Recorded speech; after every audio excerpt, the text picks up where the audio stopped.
Cześć wszystkim, cześć kochani. Dzisiaj znowu się spotykamy, oczywiście na naszym kanale.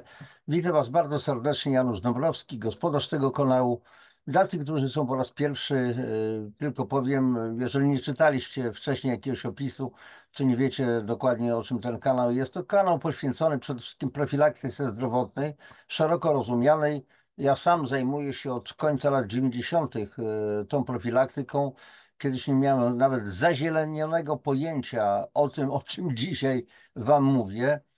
Tak się zdarzyło, że zaraziłem się tym tematem i w tym momencie to jest wszystko, co jest związane ze zdrowiem, z naszym dobrym samopoczuciem, tak zwanym dobrostanem, wellness, zdrowym stylem życia, więc odżywianie, dożywianie, czyli suplementacja, wysokiej klasy, naturalnymi suplementami diety, bo tego nie ma już odstępstwa po prostu. Co my mamy do jedzenia? Tak prawdę mówiąc, produkty do jedzenia, ale czy to jest pokarm, czy to jest pożywienie, czy to jest w ogóle posiłek? Dalej, terapie polami magnetycznymi, bo trzeba dzisiaj się suplementować, kochani, polami magnetycznymi. To jest totalnie niszowy temat, o czym się praktycznie nie mówi. Jestem chyba jedynym w Polsce człowiekiem, autorem, znaczy się, który pisze o tym bardzo szeroko, który mówi na takie tematy, bo to jest ciągle temat niszowy. No, akurat z tej dziedziny 4 książki mam napisane, studiowałem te tematy wielokrotnie, bazowałem oczywiście na wielu pracach naukowych, fantastycznych również między innymi polskich naukowców, profesora Sedlaka, profesora Wnuka i wielu innych i tak dalej. Dodatkowo woda oczywiście, to jest następny element, dodatkowo to jest nasza psychika, nasz duch i tak dalej, więc wszystko, co może służyć po prostu zdrowiu. I teraz, kochani, dzisiaj temat, jak widzicie, żadnych tajemnic i słowa, które mam w mojej książce na temat nowotworów, czy można uchronić się przed chorobą nowotworową, jako tylko cytat wprowadzający. Słowa Martina Luthera Kinga. Nasze życie zaczyna się kończyć wtedy, kiedy zaczynamy milczeć w ważnych sprawach. I taką ważną sprawą, nie tylko dla mnie, oszołoma, foliarza, płaskoziemca, ale dlaczego oszołom i foliarz i jakiś tam jeszcze jest płaskoziemcem, bo tak często byłem nazywany. Nie rozumiem tego. Więc dla mnie to są sprawy ważne z tego względu, że wiem, że moje zadanie to jest przekazywać po prostu wiedzę, tę, którą zyskałem, więc po prostu wszystkim rozszerzać to. I kochani, co z tymi szczepionkami dla dzieci? Oczywiście każdy ma prawo mieć własne zdanie. Wielokrotnie to powtarzam i w tych audycjach, i na moich szkoleniach, które prowadzę w Polsce. To, co przekazuję, możecie, kochani, w 100% odrzucić, w 100% przyjąć, wziąć to, co chcecie, wyrzucić to też, co chcecie i sprawa załatwiona. Ja po prostu dzielę się tylko informacjami, a co kto z tym zrobi, to już jest jego absolutnie sprawa. Można się ze mną zgadzać lub też nie, natomiast warto po prostu poznać to i ten sposób mojego myślenia, czy to, co w ogóle przedstawiam, tą wiedzę, która przecież nie jest moja, bo bazuje na opracowaniach, często na pracach naukowych i tak dalej. A więc, kochani, mamy na przykład lekarzy, którzy idą do zawodu, ludzi studiują, praktykują i tak dalej. Nie sądzę, żeby się znalazł chociażby ani jeden lekarz, który chciałby dla swoich przyszłych pacjentów, a więc student medycyny, źle. Oczywiście są różne motywacje pójścia do tego zawodu, ale nie wierzę w cuda, że znajdzie się a chociaż jedna lekarka, jeden lekarz, który chciałby źle dla tych pacjentów. I w trakcie studiów oczywiście, a później w trakcie wielu szkoleń, po studiach i tak dalej, ci ludzie oczywiście nabywają pewną wiedzę, zdobywają pewne informacje. Jakie? Różne. I takie, i siakie. W każdym razie ja znam wielu lekarzy, naprawdę bardzo dobrych lekarzy, fantastycznych, a jeszcze prawie 20 lat temu uczyłem się od lekarzy, którzy byli uczeni przez starych polskich lekarzy, luminarzy polskiej medycyny, ludzi bardzo etycznych. Dzisiaj jest nieco już inaczej. Może nie zupełnie, ale jest nieco inaczej. Dobrze, i teraz co to ma się do szczepionek?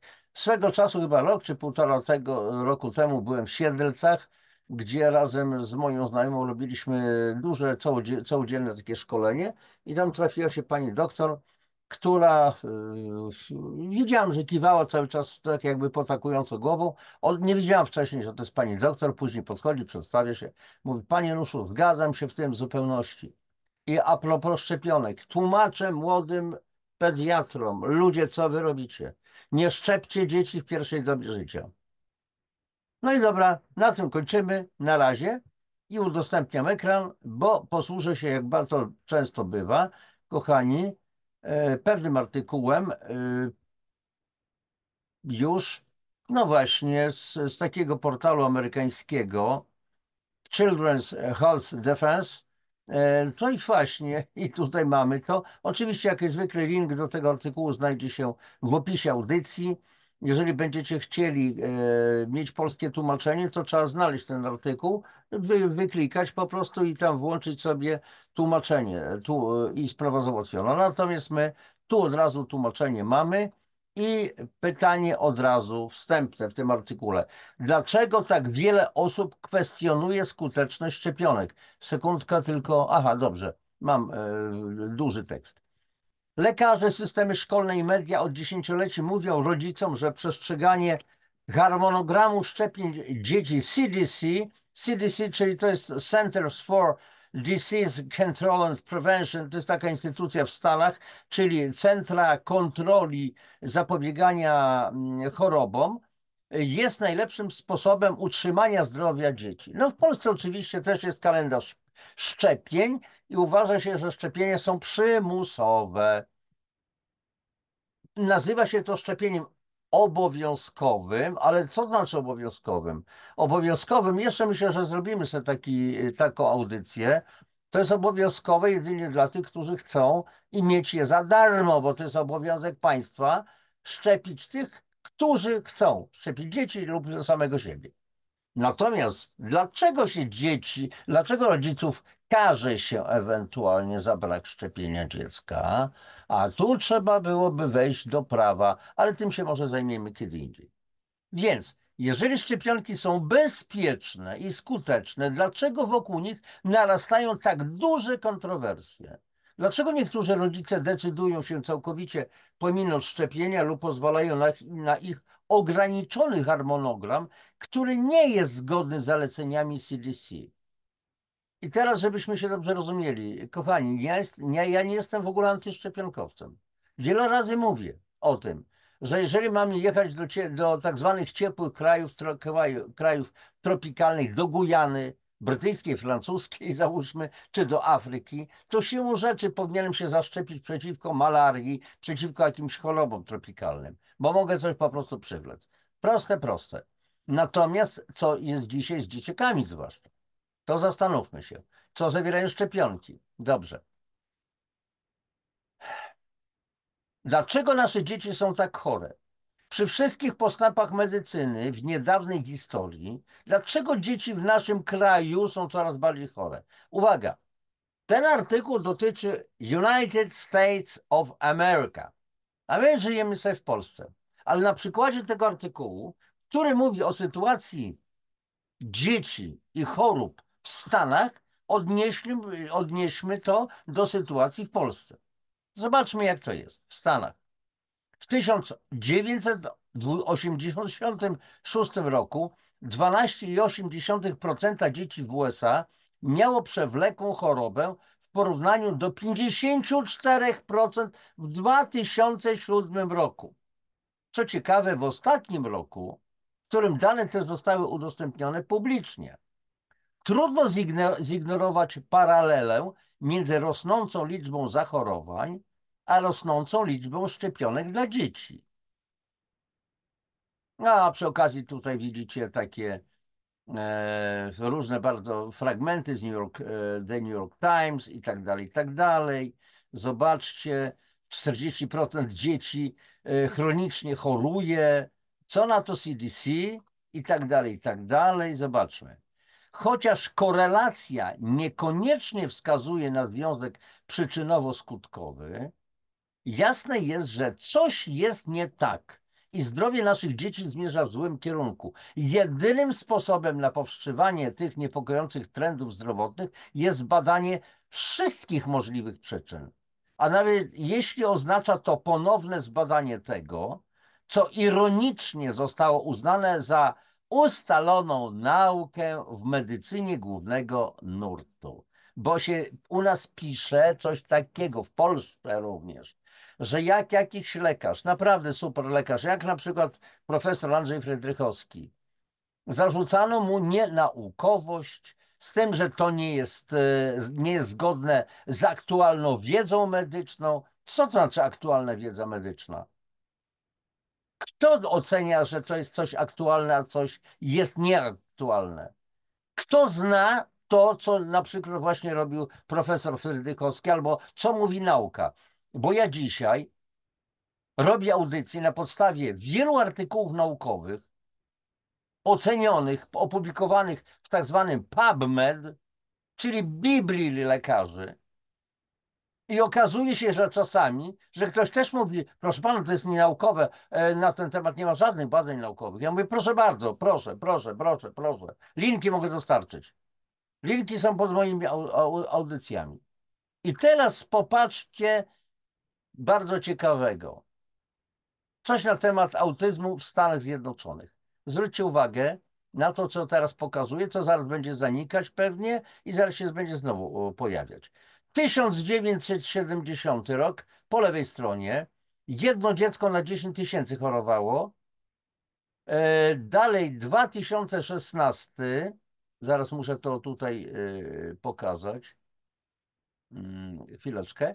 O, jedno na 54 w 2016 roku, a teraz, kochani, jedno na 33 dzieci w ogóle. W 2024. A tę audycję akurat nagrywam w 2025, w czerwcu. Czy niezaszczepione dzieci są najbardziej chore?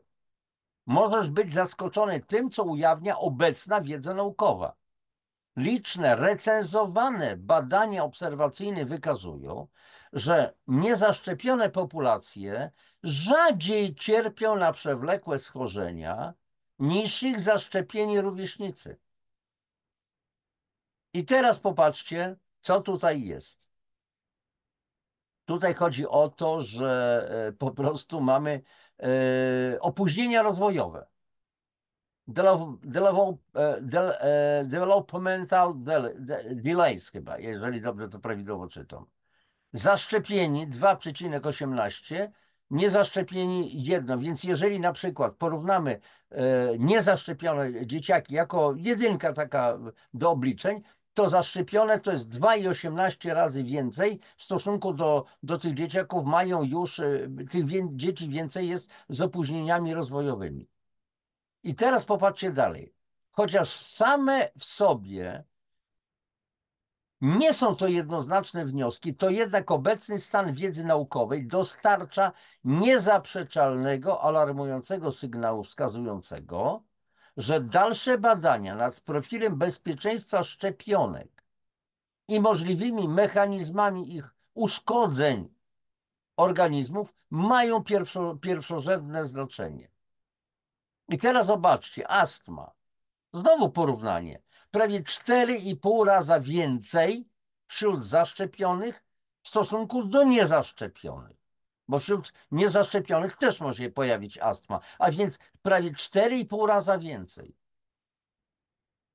Szczepionki wstrzykiwane naszym dzieciom powinny przejść rygorystyczne testy w celu udowodnienia ich bezpieczeństwa i skuteczności przed wprowadzeniem na rynek. Niestety finansowane przez przemysł badania nad szczepionkami są z natury wadliwe i źle zaprojektowane. Prawie żadna z nich nie wykorzystuje obojętnej kontroli placebo.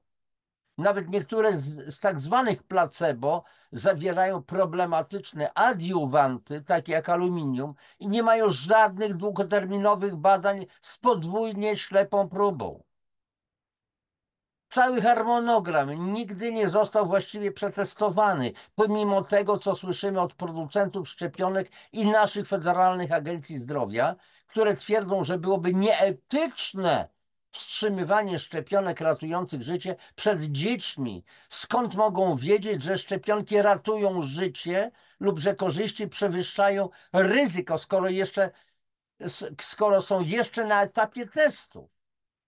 A co w Polsce się mówiło przy okazji COVID-u, kochani? Pamiętacie? Są doskonale przebadane. Jest absolutnie, są bezpieczne. Dlaczego do dzisiaj tylu ludzi umiera z powodu brania szczepionek COVID? Dlaczego nikt nie robi oficjalnych badań w tym kierunku? Pytania, pytania, pytania. Ja mam prawo zadawać pytania, również w waszym imieniu. I teraz. Pytania są oczywiście tutaj do Roberta Kennedy'ego Juniora. Przede wszystkim chodzi o tych ludzi, którzy w tej chwili odpowiadają za sprawy związane ze zdrowiem w Stanach Zjednoczonych. Jeszcze raz powtarzam, ten artykuł dotyczy sytuacji w Stanach Zjednoczonych, nie w Polsce. Ale szczepionki są produkowane nie w Polsce przede wszystkim, tylko są kupowane od kogo? Od potężnych korporacji, producentów. Gdzie są ci producenci? Między innymi w Stanach Zjednoczonych. I tam się stosuje szczepionki w Polsce. I nam się wciska, że te szczepionki są absolutnie bezpieczne. Dobrze. Pytanie do Roberta Kennedy'ego. W jaki sposób zamierza pan przetestować łączne bezpieczeństwo wszystkich szczepionek stosowanych w kalendarzu szczepień dziecięcych? Później sobie pokażemy, ile tych szczepionek jest w kalendarzu w ciągu roku, czy do 18 roku życia. Gdyby szczepionki były traktowane jak większość innych produktów farmaceutycznych, przeprowadzilibyśmy badanie z podwójną ślepą próbą kontrolowaną placebo. Podzielilibyśmy osoby badane na dwie grupy, każdą wybraną losowo i w jednej grupie podalibyśmy wszystkie interwencje, a w drugiej żadnej, czyli też po prostu szczepionki. Wtedy wpływ całego harmonogramu szczepień byłby jasny. Ale w przypadku szczepionek tego typu eksperyment jest uważany za nieetyczny i jest zabroniony przez instytucjonalne komisje etyczne. Pytanie dlaczego? Dalej. Zamiast tego badania nad szczepionkami są zazwyczaj ograniczone do testowania pojedynczej szczepionki naraz. A nawet te testy rzadko wykorzystują obojętne placebo dla grupy kontrolnej, zamiast tego zastępując ją inną szczepionką lub stosując adiuwanty bez inaktywowanego wirusa, czyli zdezaktywowanego wirusa. Dalej. Na przykład badania kliniczne nad obecną szczepionką MMR, a szczepionka, kochani, MMR to jest szczepionka przeciwko odrze, przeciwko śwince, przeciwko różyczce, zamiast obojętnego placebo w grupie kontrolnej, przepraszam, bo to źle zabrzmi. Na przykład badania kliniczne nad obecną szczepionką MMR wykorzystywały poprzednio stosowaną szczepionkę MMR zamiast obojętnego placebo w grupie kontrolnej. Z 16 randomizowanych badań nad szczepionką HPV, to znaczy przeciwko rakowi trzonu szyjki macicy, które znowu też zaleca się dziewczynkom i chłopcom, tylko 2 wykorzystywały obojętne placebo. 10 z 16 porównywało szczepionkę HPV z neurotoksycznym adiuwantem aluminiowym, a 4 badania wykorzystywały już zatwierdzoną szczepionkę zawierającą glin jako porównanie. Te taktyki mącą wody wokół wyników między grupą leczoną a grupą kontrolną. I tutaj mamy fragmenty tego wszystkiego, co wam w skrócie przeczytałem. Co zawiera szczepionka? Nikt nie chce narażać swoich dzieci na działanie podejrzanych substancji, zwłaszcza tych, o których powszechnie wiadomo, że są toksyczne. Jednak szczepionki zawierają wiele niepokojących składników, w tym aluminium, rtęć, linie komórkowe abortowanych płodów, antybiotyki, komórki nerek małp, formaldehyd i inne. Zresztą, kochani, robiłem przecież audycję na temat COVID-ka i tam między innymi wymieniałem, co zawierają po prostu szczepionki, co zawierają szczepionki przeciwko COVID-owi. Dalej. Ta toksyczna lista jest szczególnie niepokojąca, gdy weźmiemy pod uwagę, że przyszłe matki są wielokrotnie ostrzegane, aby ograniczały narażenie na wszystko, co może zaszkodzić rozwijającemu się płodowi. Składniki szczepionki nie stają się mniej toksyczne po narodzinach dziecka. Jednak od rodziców oczekuje się, że będą w pełni przestrzegać harmonogramu szczepień bez zadawania pytań. Nawet w dniu narodzin noworodki są narażone na 250 mikrogramów aluminium za pośrednictwem szczepionki przeciwko wirusowemu zapaleniu wątroby typu B, znacznie powyżej zalecanego limitu, nawet dla dorosłych. No i tutaj akurat jest wszystko opisane. Ustawa z 1986 roku, dobrodziejstwo dla Big Pharma. A przy okazji wiadomo, że jeżeli są jakieś przepisy, ustawy w Stanach Zjednoczonych, to one praktycznie zaczynają obowiązywać w całym świecie, bo ustawodawstwo amerykańskie to jest przede wszystkim dla tych firm. Gdy dzieciom wyrządzają krzywdę niebezpieczne produkty, takie jak wadliwe foteliki samochodowe, skażone jedzenie dla niemowląt lub leki dostępne bez recepty, producenci są zobowiązani do rekompensaty za ich obrażenia, za skutki po prostu ich działania, ewentualnie jakichś wypadków. Dlaczego standard miałby być inny w przypadku szczepionek? W 1986 roku kongres uchwalił National Childhood Vaccine Injury Act. To jest, kochani, krajowa ustawa o szkodach poszczepiennych u dzieci w Stanach Zjednoczonych. W odpowiedzi na rosnącą presję ze strony producentów szczepionek, którzy twierdzili, że nie stać ich na dalsze rekompensowanie nadmiernej liczby obrażeń i zgonów spowodowanych przez ich produkty. Rozumiecie? Stwierdzili producenci szczepionek, że nie stać ich na dalsze rekompensowanie nadmiernej liczby obrażeń i zgonów spowodowanych przez ich produkty.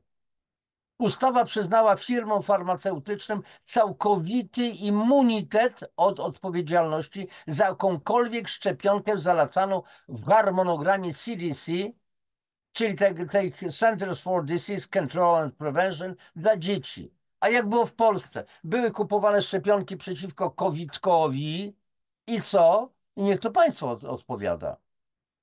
Przepraszam, a powstał fundusz poszczepienny? Powstał? A w jaki sposób dzieci w Polsce na przykład chronione są od szkód poszczepiennych? Warto o tym mówić. Są chronione czy nie?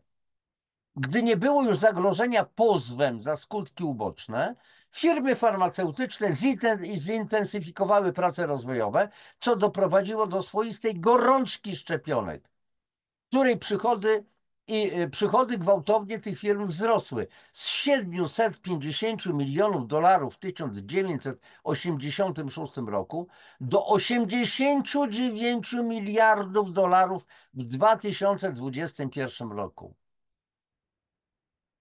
Zamiast pozywać bezpośrednio producentów szczepionek, osoby poszkodowane przez szczepionki składają wnioski do Narodowego Programu Odszkodowań za urazy poszczepienne. W przeciwieństwie do sądu, ten Narodowy Program Odszkodowań nie ma sędziego ani ławy przysięgłych. Ciężar dowodu spoczywa na petentach, czyli tych, którzy zostali poszkodowani, a najbardziej podstawowe zasady prawa nie mają zastosowania. Petenci mogą otrzymać maksymalnie 250 tysięcy dolarów amerykańskich za uraz lub śmierć związaną ze szczepionką, a mimo to program wypłacił ponad 5 miliardów dolarów odszkodowania. Mimo tak trudnych, że tak powiem, prób udowodnienia, to ilu tych ludzi, ilu tych petentów poszkodowanych było, że jeżeli podzielimy 5 miliardów dolarów przez maksymalnie 250 tysięcy, to zobaczmy, jaka liczba ludzi poszkodowanych wyjdzie. 250 tysięcy dolarów razy 4 to daje milion dolarów, a tu jest 5 miliardów odszkodowania. Eksplodujący harmonogram szczepień. Jaką motywację ma Big Pharma, aby zapewnić bezpieczeństwo swoich szczepionek, jeśli nie ponosi odpowiedzialności za szkody, które powodują? W połowie lat 80. dzieci do 2 roku życia Rutynowo dzieciom do 2 roku życia rutynowo poddawano 7 szczepionek przeciwko błonicy, tężcowi, krztuścowi, odrze, śwince, różyczce i polio.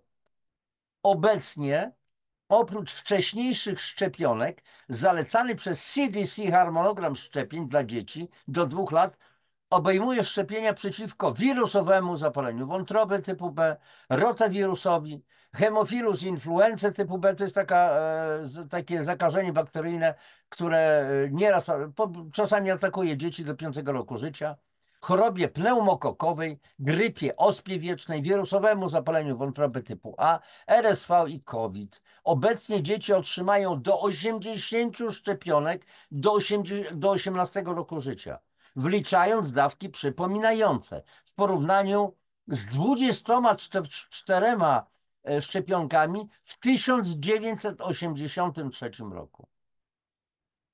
24 szczepionki 1983. 80 szczepionek 2003 czy 2004, bo nie zwróciłem uwagi, kiedy ten artykuł po prostu powstał. I teraz zobaczcie, to jest po angielsku. 1962, 89, 2024, 77 dawek. Zobaczcie, ile tego jest. Jaki organizm to po prostu wytrzyma. Przerażające. Ale nie dla wszystkich.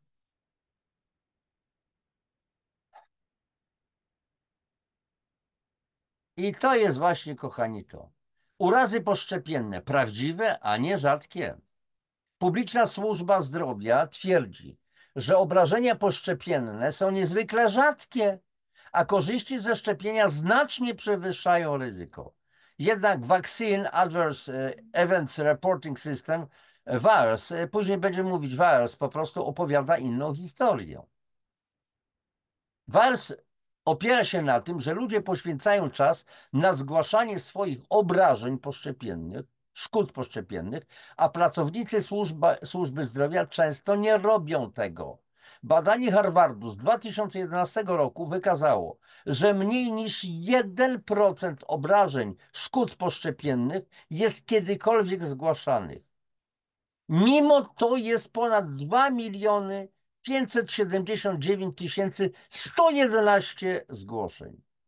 I to jest mniej niż 1% obrażeń poszczepiennych zgłaszanych. Niezliczone historie rodziców. Dziesiątki tysięcy rodziców na całym świecie upierają się, że szczepionki spowodowały choroby ich dzieci. Ja w Polsce znam takie dzieciaki.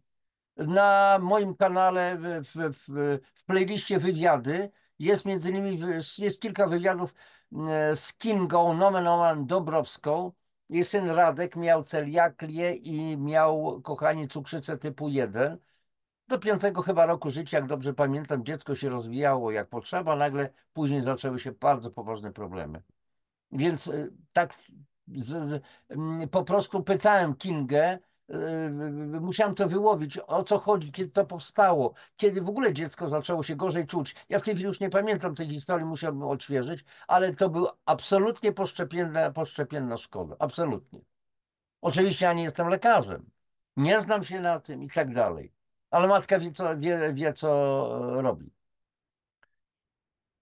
Więc dziesiątki tysięcy rodziców na całym świecie upierają się, że szczepionki spowodowały choroby ich dzieci. Ich upór nie przychodzi lekko. W końcu kto chce twierdzić, że odegrał rolę w pogorszeniu zdrowia własnych dzieci?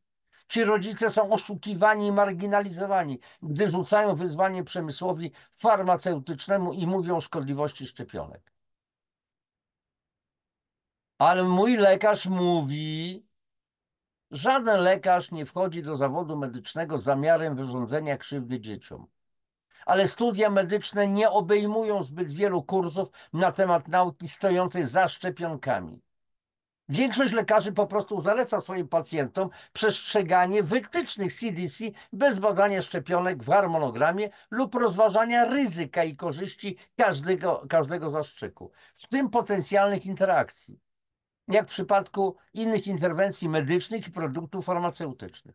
Nie pomaga fakt, że firmy ubezpieczeniowe mają programy zachęt, które zapewniają znaczące nagrody finansowe lekarzom z wysokim wskaźnikiem szczepień w swoich praktykach. Ciekawe. No i tutaj macie po angielsku wszystko wyjaśnione. Nie wierz nam na słowo, przyjdź i dowiedz się czegoś więcej. Mówią autorzy właściciele tej strony internetowej. Wszyscy chcemy jak najlepiej dla naszych dzieci, a czasami oznacza to zadawanie trudnych pytań i kwestionowanie potężnych branż. Jeśli należy do rosnącej liczby ludzi, które zaczęły kwestionować bezpieczeństwo szczepionek, Children's Health Defense jest tutaj, aby ci pomóc. A więc, kochani, chodzi o to, żeby poznać dogłębnie naukę. Chodzi o to, żeby zapoznawać się z materiałami edukacyjnymi i rzeczniczymi. Należy dowiedzieć się o różnych działaniach prawnych. Po prostu autorzy, właściciele tego portalu mówią: pomóż nam stworzyć bezpieczniejszy program szczepień. Domyślacie się, o co chodzi.